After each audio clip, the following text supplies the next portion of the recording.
mommy's mommy's okay, and you know, she just says, you know, she just misses mommy, and but she knows mommy's okay. Oh, that's good. But she's, you know, you know, she was only 3 years old, you know, so I mean, it's just, all I know is I know I have to step up and look after her and be the auntie and take care of her, because I know if it was the other way around, my sister would have done it for me. So. Yeah.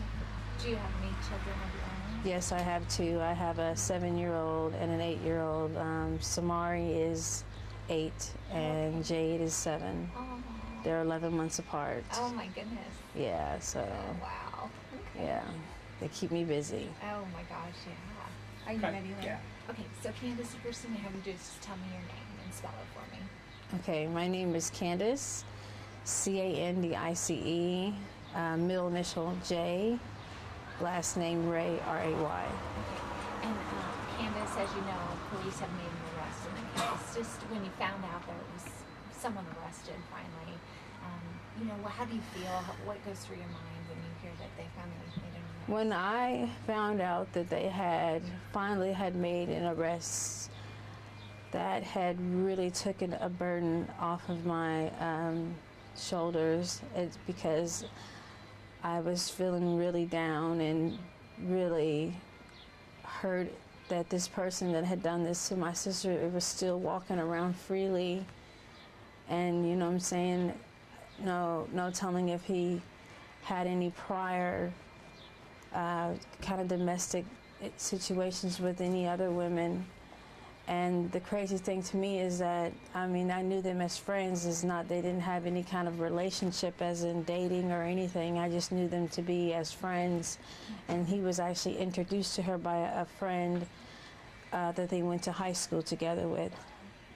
And, you know, my sister was very kind. She had a kind heart, and, you know, she was willing to, you know, be there, be friendly, you know, take care, you know.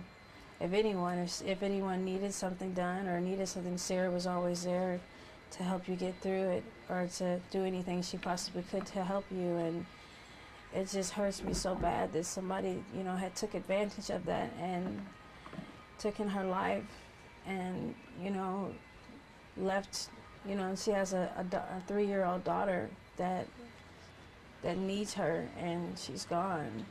And it's just been really, really rough on me and my family, especially my brothers, my mother, because we just lost our older sister, Jerry Hardaway, back in February from sickle cell. So, you know, it went from February to now, you know, and it's just been really, really, really rough on us. So that's why we've been needing help for burial support, because it's just been back to back, you know, and it's just been really rough on us. It really has. And Candace, as far as Sierra, tell me about her. What kind of person was she? Sierra was a very loving, very caring, had a very spunky personality. She was, I mean, everybody loved her. Everybody that knew her they clicked right as soon as they met her, you know. And she just was a very sweet person. Like, she was a very good person to know, a good person to have in your corner. And she just, I mean, loved, and especially the most thing that I do and will always remember about her is she always wanted her family to stick together. She always wanted to have family get-togethers, barbecues, that's just how she was. You know, she'd call me, hey, come over, I'm cooking spaghetti, you know, kind of force me. You're coming now, you know. She was always, you know, very family-oriented, very. And as a sister, how was she for you, growing up with her? Growing up with my sister, of course, you know, me and her would always have our little civil rival, you know, but we were always, you know, no matter what was going on, no matter what happened, we always had each other's back, and I was always there. We were always there. Somehow we always ended up right next to each other. You know, we were always there for each other. We were always like honestly, we were adopted growing up, and she was all I knew, you know, from the time that we had got taken away from our biological mom. It was just me and her, and it wasn't until we had met our adopted mother, Joyce Way, and she had came in and she had took very, very good care of us and showed us the love that we needed. And, you know, I mean, it was just a really good feeling to finally move into somewhere and feel the love that we needed. And it was me and her we just embraced it, enjoyed it, and had the best times that we could, you know. And it's just really heartbreaking to me that, you know, the person that I called every day, she'd bring her niece over, I watch every day, you know, she's not here. And it just bothers me to know that. I just want to know why did they do this to her? What did she do that was so wrong? Because she did not deserve that at all. But I'm glad that they finally caught somebody. And I'm glad that this person is hopefully never getting out of jail. It's not gonna bring Sierra back, but at the same time, you know, her memory, her legacy, everything she left behind about herself was very good. So, I mean, she left a good memory in everyone that she knew, you know. So it's just been really hard because she was a really good person. She really was. And it's just sad to me that Mia's gonna grow up and not really know how good and caring her mother really was. But she will through me and the rest of our family. She'll know. Candace, did you know this guy, this Marvin Gray guy? I had met him probably might have been about 3.5 weeks ago. He was working at Olive Garden, and my sister had a friend, Devin, and them two were friends and had been friends since high school, so she was hanging around then. And they invited me to go to Olive Garden, but I went to Olive Garden and, you know, I just didn't really have a good vibe with him. So I really didn't hang out much with him too much after that. And Sarah, she would try to invite me to come over and hang out, but I kind of just, you know, did my own thing. And my kids were just coming back from Alabama, so I really didn't really have time to just go out and hang out, you know. Yeah. So I just spent a lot of my time with my kids. But I met Marvin, but I didn't really communicate with him as much. He was more communicating with my sister and Devin. Oh, okay. And that's how my sister met Marvin, was through Devin.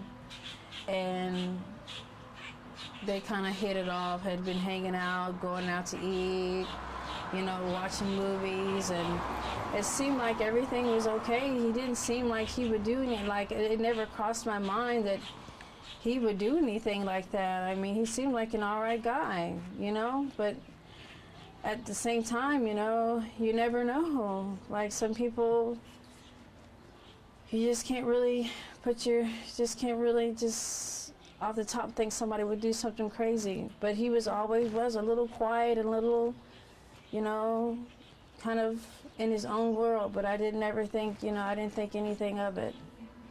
Did she ever say she was scared of him, or that he was obsessed with her? Or no, she never said anything like that. She actually looked out for him. I know a couple times that he had needed rides, places, or certain stuff like that. She would go pick him up, take him there. She would be a friend for him, and that's why it really baffles me. Like, and honestly, before I guess they had made the arrest, I was at Walmart, and I walked into Walmart, and as I was walking in, he was walking out, and I noticed he had his hair cut, changed his whole hairstyle, and he came up to me, and he was trying to explain to me, saying he had nothing to do with it, and he didn't do anything to my sister, and he was just going on and saying he had nothing to do with it, but he kind of was looking, you know, left and right, couldn't look at me with a straight face, so it was kind of hard to believe him. And then, you know, when I found out that it was him, that just really broke my heart, because he was sitting right in front of me, you know, and it was just crazy that it was a coincidence that we seen each other at Walmart like that. How many days after she died? It was 3 days.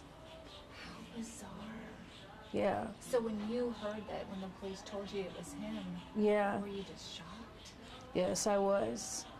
I was shocked, but I was actually, to be honest with you, I was really kind of already suspicious about them, because I had been asking them questions, him and a couple other people that they all hang out with, because I know my sister had been hanging out with them. So I kept asking them questions, and they kept denying, saying that Sierra was supposed to meet up with them, but she never did. And so I kind of figured she must have went and hung out with her boyfriend, you know, and just didn't spend time with her friends. But apparently, you know, it wasn't that. So it just really kind of had me in shock that he would do something like that to my sister, because my sister was actually there for him.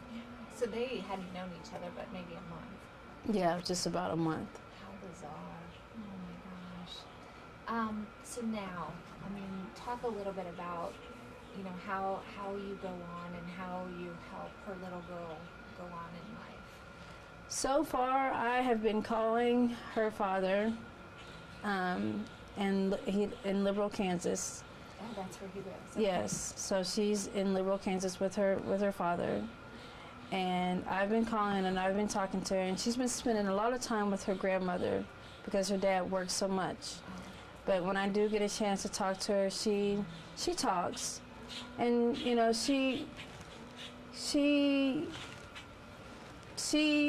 still, you know, she still acts like Mia, but I can tell a piece of her is a little, you know, a little bit broken. So I know for sure that, you know, she is probably going to need some counseling for this, and so we're trying to come up with money to help get her some counseling. And, you know, but other than that, Mia's a pretty strong girl, and I know she'll pull through this. And I know with God on our side that we'll be able to make it through this. So, you know, but I've just been really praying for Mia, and praying that Mia makes it, and this doesn't really just completely scar her or have her just really discombobulated altogether, you know. Right.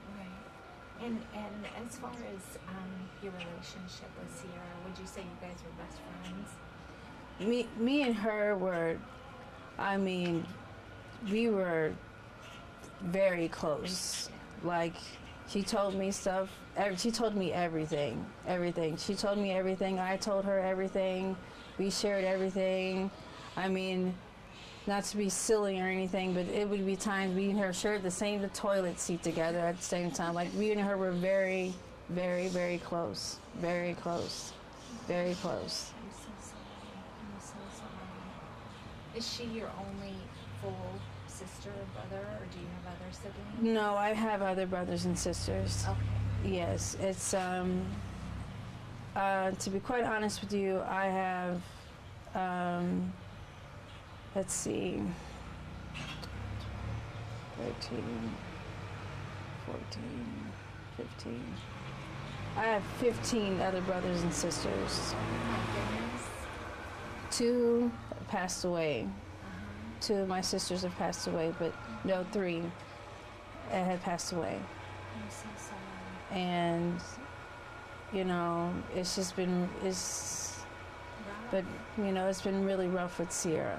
It really has, because we really didn't expect that, because Sierra really, I mean, she went to church, she worked really hard, she took care of me it's just really heartbreaking, because she really was one of the best mothers I could have known to be for a child.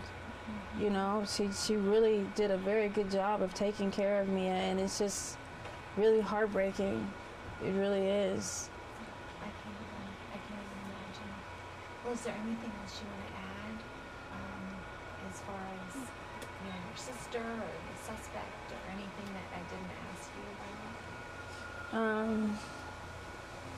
The last thing that I really could say is, I mean, honestly, I just want the people to, to really just pray for our family, pray for Mia, and just, if there's anything they can do to help us, if they have any kind of kindness in their hearts and feel like they can or are willing to help, we would really appreciate the help as well. And also I would like actually for you to pray for Mark Hardaway and Eric Hardaway, who lost their mother, Jerry Hardaway, back in February. They stayed right next door to Sierra, so it's been really hard on my nephew Mark because he's lost his mother and his aunt, so he stays right next door. So it's been really hard on him too. So if we could just pray for the family, and also pray for my mother, Joyce Ray, because she's been really going through it pretty hard. But yeah, that would really be what I would say, is just pray for the family. Okay. Was Sierra? She was 27, and her birthday was June the 29th. So she would have had her She would have had her birthday, and we celebrated happy birthday for her, and Red Lobster was one of her favorite places. Me and her both loved Red Lobster, so that was where we always would go and get us some salmon and crab legs, and that was our little thing there. And yeah, she had worked there for quite some time. Yeah, but she always kept a job. Always kept a job. She's so beautiful. Yes. You guys look a lot alike. I mean, it's hard to tell from a picture, Yeah, and I always called her Little Big Sister. You did. Because she was a little bit bigger than me. Yeah. Yeah.